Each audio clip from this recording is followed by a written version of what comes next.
Hello everybody, welcome back to my YouTube channel. So guys, in this video I'm going to be showing you how to fix your software is up to dated but actually it's not updated.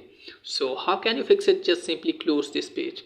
And firstly, let me tell you that you have to make sure that you are not connected with VPN, and make sure that you have strong enough connection with Wi-Fi, and make sure that your phone is charged above 80%.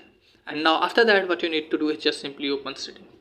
And now from here, what you need to do is just simply scroll it down. Then you have to tap on general, tap on software update, tap on automatic update. So you have to turn the toggle off for automatic update.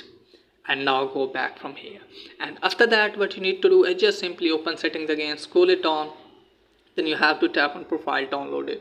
So you have to remove your first downloaded profile from here and then go back. And after that, what you need to do is just simply scroll it on, tap on general.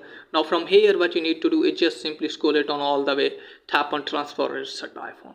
Now from here, what you need to do is just simply tap on reset. So you have to reset all settings from here. Tap on reset all settings. This will reset all settings. No data or media will be deleted. And after that, check whether your form has been fixed or not. And if form is there, then what you need to do is just simply open settings again. Now from here, scroll it on. Now tap on general, and from here you have to check on date and time, and make sure that your time zone is correct and you have checked on set automatically, and then go back from here.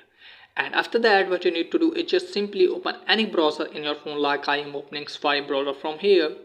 So you have to search for betaprofiles.tab. So you have to search for this. Now after that, what you need to do is just simply scroll it down. Now from here, you have to tap on install profile option. Here it is guys, just simply tap on this. Now tap on install again. Now tap on allow. Now tap on close. Now go back from here. Now tap on settings. Now scroll it on, tap on general, tap on software update, and after that you will see here software updates. So just simply you have to tap on download and install, and after that you will be able to install profile on your iPhone. So that's it guys for today's video. If the video is helpful, please like and subscribe my channel. Thanks for watching.